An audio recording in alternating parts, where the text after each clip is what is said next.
What happens when a gangstalking victim is pushed to the limits of his sanity? And then we travel to Vermont to take a look at a bizarre version of the Bigfoot legend.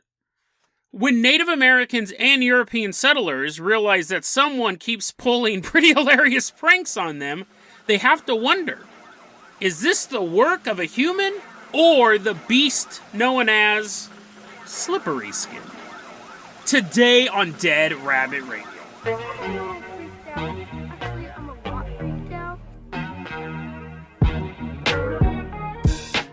Hey everyone, welcome back to another episode of Dead Rabbit Radio. I'm your host, Jason Carpenter. I'm having a great day. I hope you guys are having a great day too. Hope you guys don't have as bad as allergies as I do. I'm getting dangerously close to overdosing on Benadryl. But until I fall into a dark spiral of delirium, let's go ahead and get some episodes recorded so they can release them while I'm in the mental hospital. First off, coming into Dead Rabbit Command, one of our Christmas live stream contributors. I'm still working my way through that list. So many people keep donating to the show. It's so awesome. Coming on, it's the middle of June. He's dressed up like Santa Claus. He's sweating super hard. Give it up for Joe Logan. Woo! Yeah. He's like, I don't even listen to the show anymore, bro. I don't even remember donating money on Christmas. Joe, you're going to be our captain, our pilot this episode. If you guys can't support the Patreon, that's fine too. Or the live stream or any way financially, that's totally fine. Just help spread the word about the show. That really, really, really helps out a lot. Get the word out. It helps the show grow. Joe, let's go ahead and toss you the hair hang glider. We're going to jump off the highest point of Dead Rabbit Command, and we're going to glide all the way out to Missouri.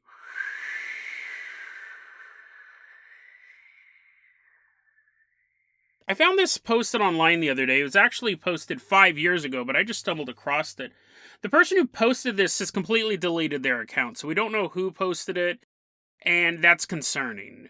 It's concerning because this guy, this is 5 years ago, this guy may have snapped by now and already gone on some sort of violent spree, but we talk a lot about gangstalking on this show. I'll try to put a couple episodes in the show notes. It's something we keep coming back to. I find it so fascinating because it's just this bizarre mental illness that feeds off other people's mental illness. Now, I will say, people do get gang stalked. The government will stalk people because they think that they're spies or they think they have some information that they need.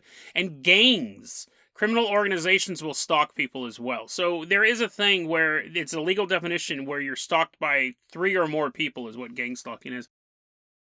But there's also the mental illness that when you're walking down the street, and every third person you're seeing is wearing a white t-shirt, that's a signal to other gang stalkers, and every so often you'll be walking down the street and someone will be dribbling a ball, and that's a message to other gang stalkers. Like, you get that level of paranoia.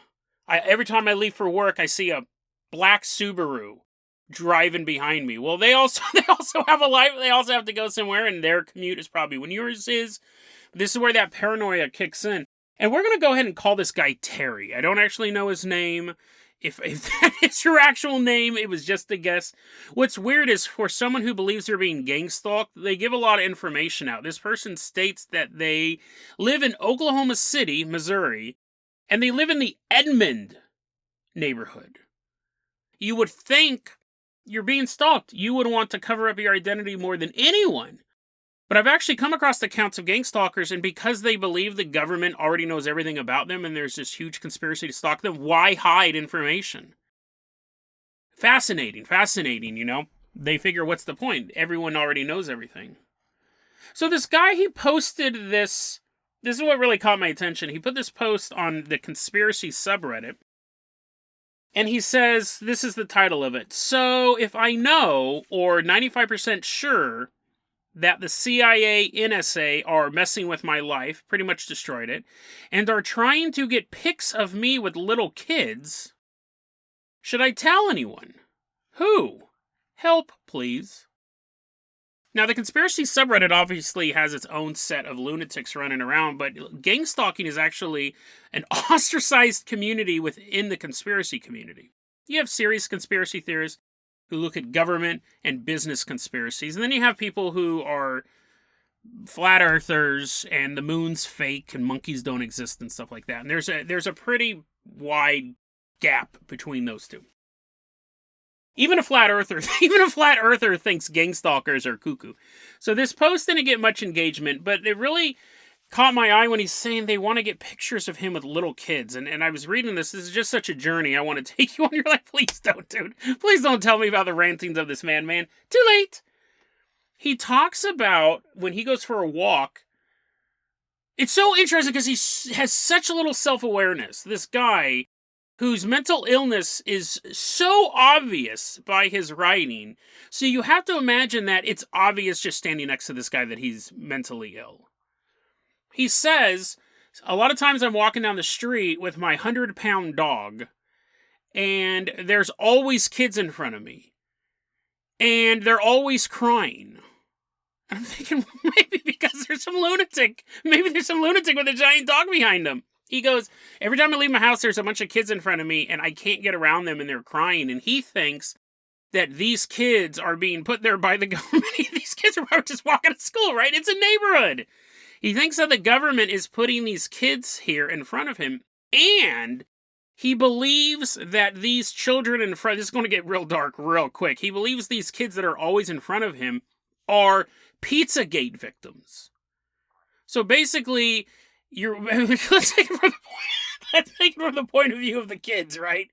These kids are walking down the street, totally normal kids on their way to school. A crazy man, a man that your parents have probably told you to stay away from, starts walking behind you with his big dog, and you don't want to be around that guy. He's giving off weird vibes, and you're just a normal kid. You're just a normal kid on your way to school. You're being followed by this guy. Now, let's switch back to Terry's point of view. He's looking at the same group of kids and think they have all been molested by members of the Democratic Party. They're just on their way to school, bro. They're just on their way to school. Why are you transposing that thing? He's saying that these kids are being forced by the government to walk in front of him. And he goes, the way that they're crying, he's always talking about these kids crying, is that I think they were forced into some Podesta stuff. Anyways, he thinks, we're just getting started here. When he sees kids walking down the street, he thinks they're victims of Pizzagate, and they're always crying, and he can't figure it out. But it could be because you're a lunatic and you're walking behind him. He talks about, I use the examples of the people wearing the white shirts or the kid dribbling the basketball. He talks about people clicking. He says that's how the gangstalkers communicate with each other. They click. And they have little clickers. He tells this long story. I'm going to spare you a lot of the details, but it does involve children. Apparently, one time he was in the airport. He was trying to go through security check. He has a 100-pound dog. They're like, sir, you can't take this 100-pound dog on the plane. He's standing there in line, and these kids jump in front of him in line, and then someone walked up right behind his ear and clicked the pin. Click, click. And he thought that was like showing that the CIA was giving orders to the kids in front of him. And if I remember correctly, it's, I have it written down in my notes. I don't have to remember it. 2 clicks for yes, 1 click for no. You figure most pins do that, right? Click, click when you do the pin. But anyways, he believes that all of this is some CIA technology to communicate with each other. He gives this interesting backstory. And this could be an origin, right? He said, listen, in 2015, this is when this all started. He goes, I lived in New York City, and I had it all. Nice car. I slept around with a bunch of girls. I would go to the electronic music festivals, EDM music. I had lots of sex, lots of drugs. So he might have just totally wasted his brain away on E. But who knows? So in 2015, he has it all. And then his wife, I don't know if she was part of this party scene either. She might have been working. Apparently his wife finished her college and she was getting ready to start her career. And wherever she applied, she couldn't get accepted. And he was like, well, that's weird because you seem overqualified for a lot of these jobs. She's like, yeah, no one will hire me. And so this is when he thinks the CIA starts interfering with his life. They end up, the only job she can get is in Oklahoma City, Missouri. So he's like, oh no, imagine leaving behind the party scene in New York City. And you're like, I hope I like country music. I hope it's electronic country music. Can I still do ecstasy out here? They moved to Oklahoma City. They're in the Edmond neighborhood. And what he starts to believe is that they being the CIA, wanted him there so they could keep a better eye on him. And then he just starts listing off just random weirdness. He says, I moved into Oklahoma City and my cat got sick. And I took him to the vet. And the vet tried holding my cat hostage. And he says that he tells this story, when he's telling the story about the vet, he describes himself as a scary man. He goes, I'm not bragging. I could just make people frightened of me. And so he scared the vet into giving his cat back. Now, what I imagine was, the vet took the cat. I don't think the vet sent a hostage video of a cat back to this dude. The cat's all tied up to a chair with a little bag over its head, and the vet's like, you need to pay your bill. I think that's what it was. He needed to pay his bill. He probably had some work done in the... Actually, I don't know if vets do that. Do vets do that? You take your dog in to get like a root canal or something, get a thorn taken out of its paw, and then you're like, oh, that's great. Can I have my dog back? And they're like, not until you pay me money. I don't know how that works, actually. That would be kind of hilarious. That'd be a total racket. I'd be like getting these super expensive dogs and performing unnecessary surgeries. I wouldn't even perform the surgery. I would just say, oh, his gallbladder's removed, and I'd hold out like a piece of raw liver. There you go. Give me $10,000 or you don't get your dog back. I don't know how that works. And then I eat the liver. Oh, they're like, oh, it's disgusting. Was that really a gallbladder? You'll never know. It's in my tummy. He talks about his vet. He talks about scaring his vet into getting his cat back. He meets this evil psychiatrist. I don't know if this person's real. But he calls her Anita Walker. Sounds like a fake name. Sounds like a name that Bart Simpson would call up a bar. Anita Walker. Anita Walker, and I'd be terrified if I was her. I thought about whether or not to use her name. I was thinking someone might listen to this and might be a friend of Anita Walker's and say, hey, did you know that a guy was posting online about how evil you were? And as the story continues, you'll understand that this is more than just a guy ranting online. This is a very dangerous individual. He's talking to this psychiatrist, Anita Walker, and he's talking about how evil she is because she, shocker of shockers, tries to put him on medication to make him less nuts. She's trying to medicate him. And he's like, what? I don't need Prozac. That's what the CIA wants me to take Prozac. I'm not going to take it. But he ends up taking it. Weird, right? I mean, he's probably good that he's taking it. He obviously has some mental issues. But he starts taking Prozac, and at the same time, he's going to a doctor, and he gets diagnosed with low testosterone. So that doctor starts prescribing him testosterone gel. And this does make him go nuts. Starting Prozac is really hard. So he's starting Prozac, he's starting testosterone gel. It must have been a delight. I'm sure his wife loved hanging out with this guy. We'll get to her in a second. But he starts taking this stuff, and then he realizes, no, he doesn't have low testosterone. He said he snuck into another doctor's office and got a test. I don't know if he wore a mustache. He's like, hello, I'm not insane. Mr. Not Insane. Can you test me for my low test? Do I really have low testosterone? Apparently, he says he went to another doctor's office. He snuck away or whatever. And they said he didn't have low testosterone. And then again, this guy's nuts. This is so fascinating because what I imagine, we covered a story like this, I think, last week where a guy was hallucinating. You would say one thing, but he would hallucinate something else. He would hallucinate you begging him to murder you. This is the same thing. Here's a quote he has from his meetings with Anita Walker. He says, quote, I stopped taking the medicine. I'm changing around some of the cuss words here. I stopped taking the medicine after I realized the evil that is Anita Walker, and she was messing with me the whole time. Okay, that's fair. That's his opinion. Then he continues, I think she was telling me about how her daughter likes illegal porn or protects it. What? It's weird because he seems to have a fascination with children, and he seems to think that his fascination with children is coming from the government. Now, we did an episode a long time ago about intrusive thoughts, where that is a very popular intrusive thought where people are like, oh my god, am I a pedophile? And they get stuck in they're not. They don't watch child porn. They find the idea completely repulsive. But for whatever reason, like suicide is a very popular intrusive thought. Homicide is a very popular intrusive thought. And so is child pedophilia. And it's just your brain gets stuck in a programming loop. It thinks of the worst thing you could possibly think of. And then makes you go, what if I did that? And it causes this loop. It's super common. People get intrusive thoughts all the time. That's what I'm thinking he might have, but instead of going, oh, this is a very common medical thing and I'm not actually a murderer, I sit there laying next to my wife and I go, what if I bashed her head in right now with a hammer? And then that scares you because you love your wife. And then you have to get out of that intrusive thought cycle. A lot of times it just leads to anxiety attacks. Very, very, very, very rarely does it ever lead to you picking a hammer up and killing your wife.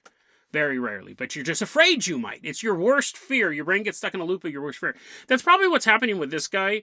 But he keeps bringing it up. He keeps bringing it up, which would show that it's an intrusive thought. But I don't think that Anita Walker's daughter is involved in the illegal pornography business. So he must be hallucinating these conversations. So it's even worse than an intrusive thought.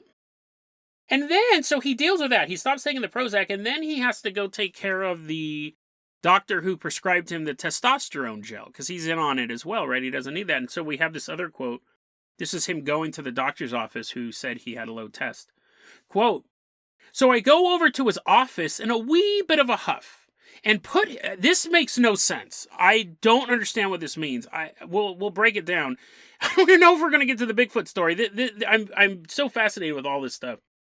Quote, "So I go over to his office in a wee bit of a huff and put him in a situation involving metal and muscle and necks that issue the truth. CIA, it's the CIA. Well, what do you know? There it is."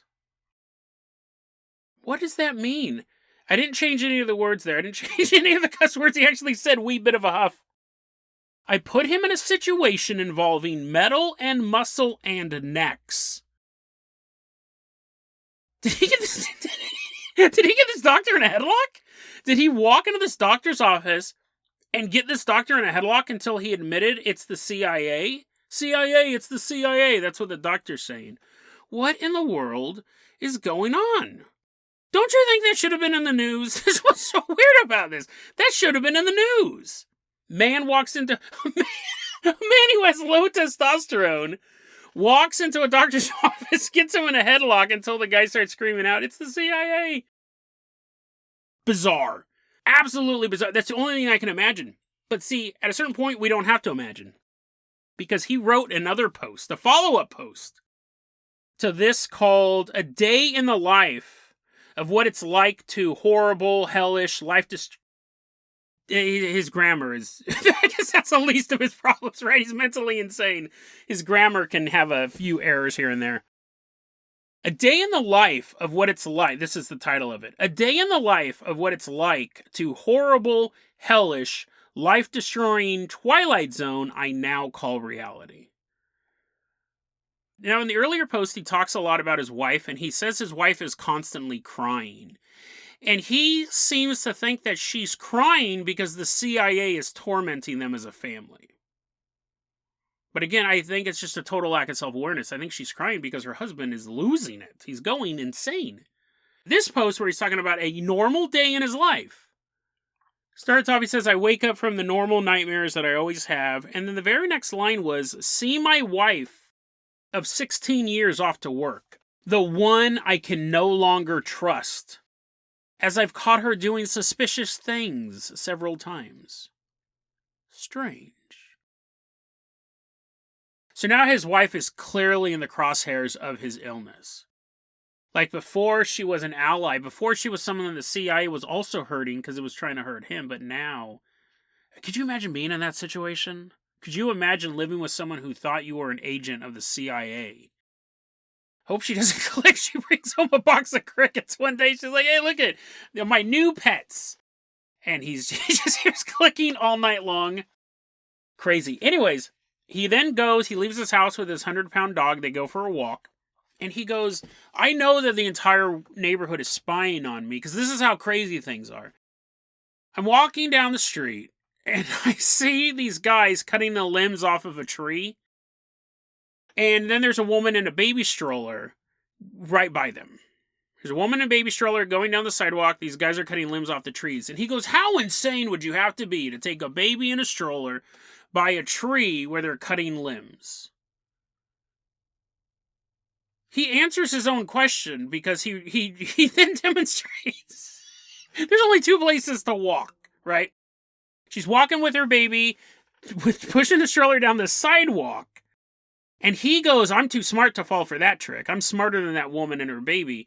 I'm not going to walk on the sidewalk. He then states that he's walking down the middle of the road. He's walking right down the center of the road. So I imagine the mother weighed her options. She could either walk by a tree that had guys cut. They weren't literally like cutting limbs off and they were falling on the sidewalk. It was just close. She goes, I could do this, or I could walk in the middle of the street. And there's that guy with that giant dog, that lunatic, that keeps making all the kids cry. So that's the only other option. So he thinks he's so smart because he's walking down the middle of the street with his dog. And of course, again, when you're doing that and people are going to stare at you, you're going to think you're being gangstalked, but you're just doing weird stuff. Then he passes by a construction site and he notices something. If you can criticize a lot of things about him, his crippling mental illness, the fact that he gets doctors in headlocks, but he definitely has an eye for observation. He's walking out. They're wrong. They're wrong observations, right? He's walking down the street, he sees a construction site, and he says that everyone on the... I don't know what to make of this either. He says everyone on the construction site is wearing, quote, brand new construction outfits. First off, what's a construction outfit? Like a hard hat and a little vest? I mean, that's it, right? I mean...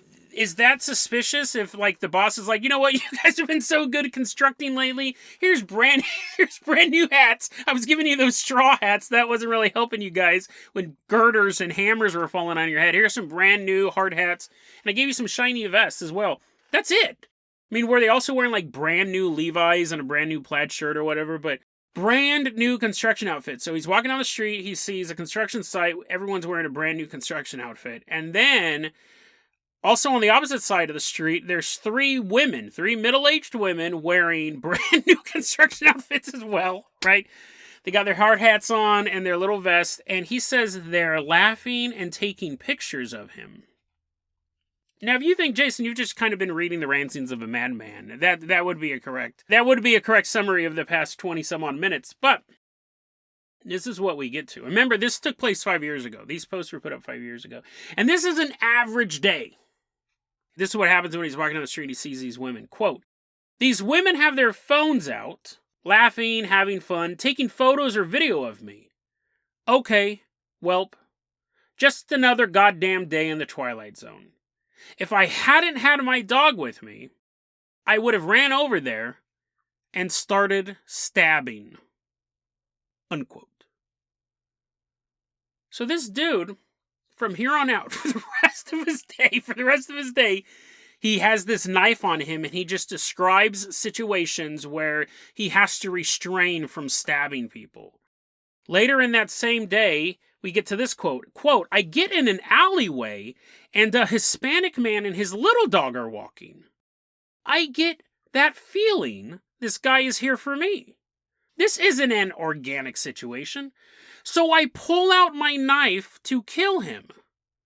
He books it. Unquote. Again, if the kids in the neighborhood are crying when they see you, it's not because they work for the CIA. It's probably because everyone knows you have a knife and you're pulling it out on people. The women had no idea he was thinking about stabbing them all. And the only reason he didn't was because he had his dog. But he has this dog later on, and he's in the alleyway, and he gets, quote, that feeling. And he wants to stab this dude walking this little dog. Quote, I am now at the park. At a certain point, just go home, bro. At a certain point, while you're walking down the street, why are you going to the park? Why you're at the dog park? You're like, oh, this is where I love to relax. This is my favorite stabbing space. Just go home. Quote, I am now at the park, almost home. So maybe he wasn't on the slides now that I read those extra 2 words. Maybe he's all wee! He's sliding down the slide, stabbing people. Maybe he's just walking past the park. Maybe he wasn't like, oh, it's time for a snow cone. Hopefully no one spies on me and I don't have to kill anyone. Quote, I am now I should have just finished reading that sentence. I am now at the park, almost home. A van full of people, all looking at me, are pulling in. And a young man behind me holding some type of hoverboard.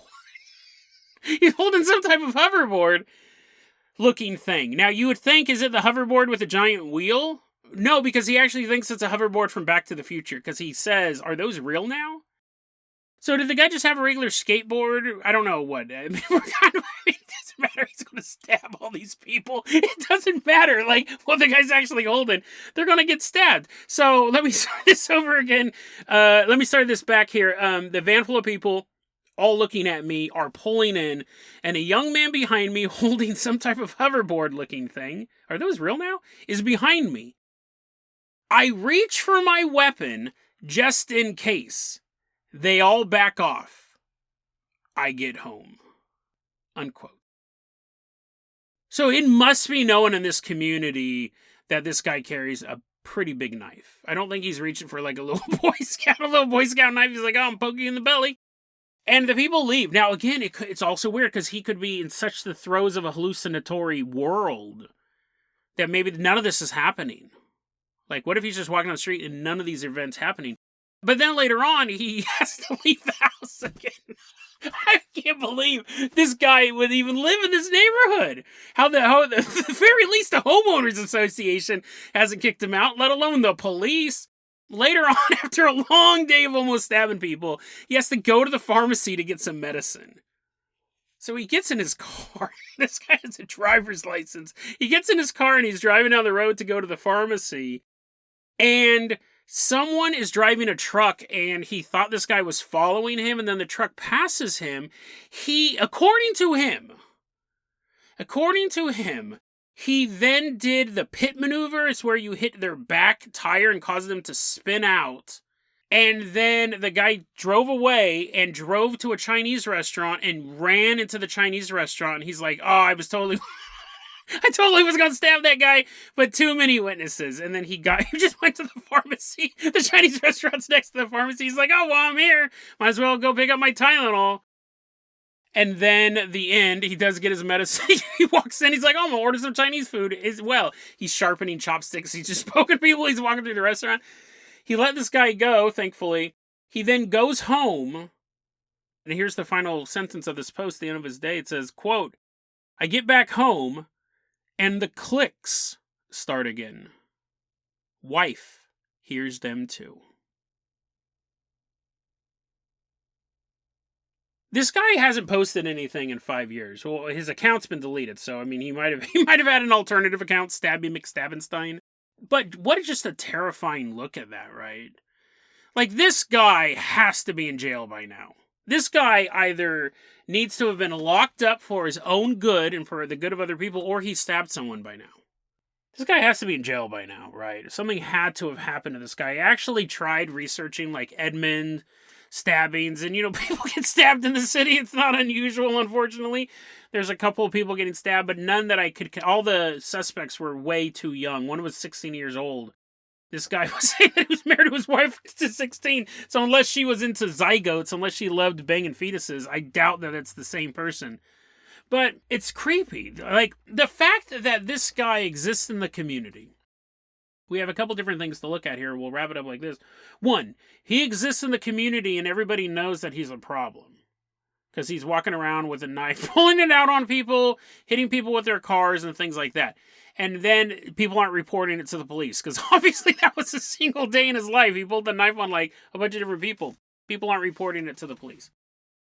Two, which is troubling, right? You should call the police when people are trying to stab me. I shouldn't have to tell you that. If someone's trying to stab you, call the police. Or even if it's not you, if you're looking out your window and you see a guy cause a car crash and the dude gets out of the car and runs into the Chinese restaurant, call the police. And then call for some Chinese takeout.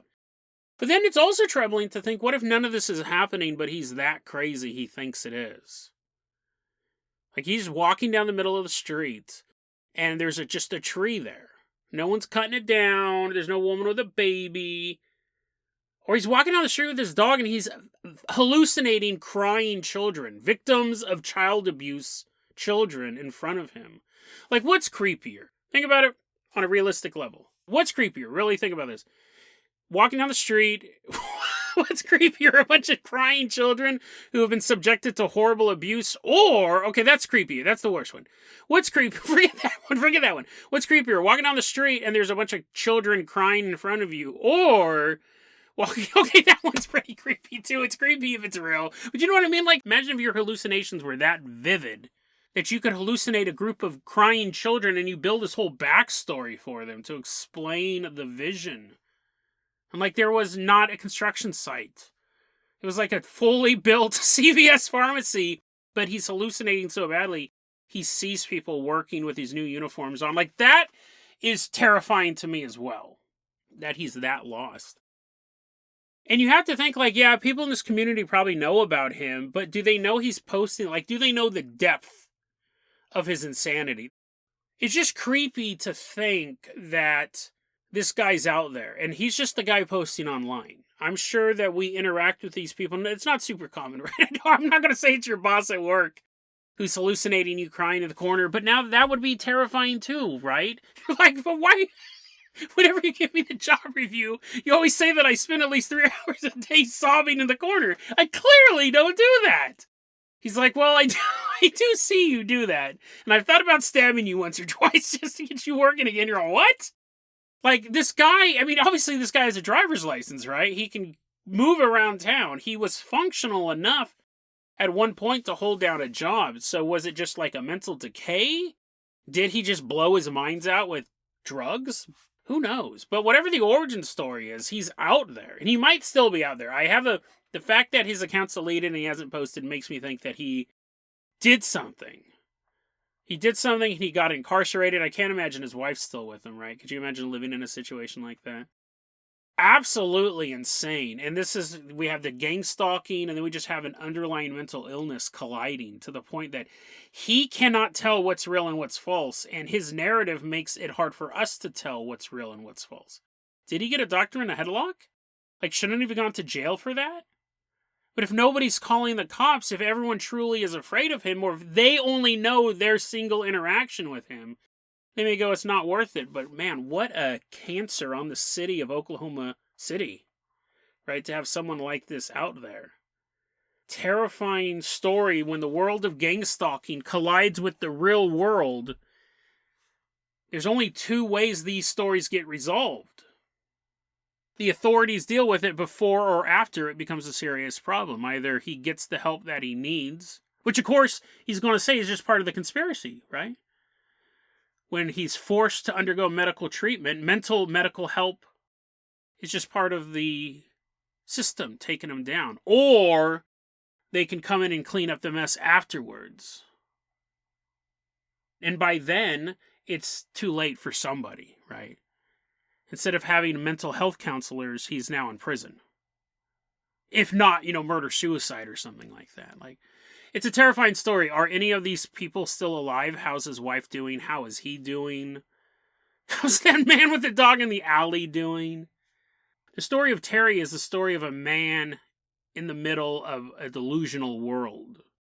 One where he is an important enough figure that the CIA wants to take him down. It makes him feel strong.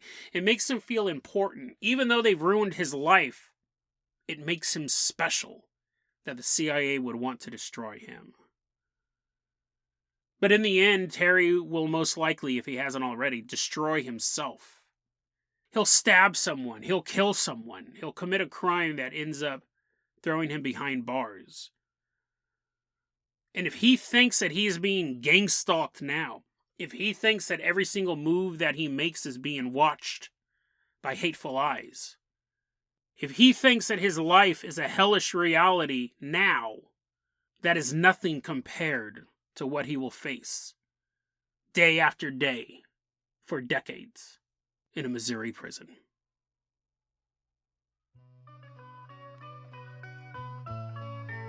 DeadRabbitRadio@gmail.com is going to be our email address. You can also hit us up at Facebook.com/DeadRabbitRadio. TikTok is at Dead Rabbit Radio. Dead Rabbit Radio is the daily paranormal conspiracy and true crime podcast. You don't have to listen to it every day, but I'm glad you listened to it today.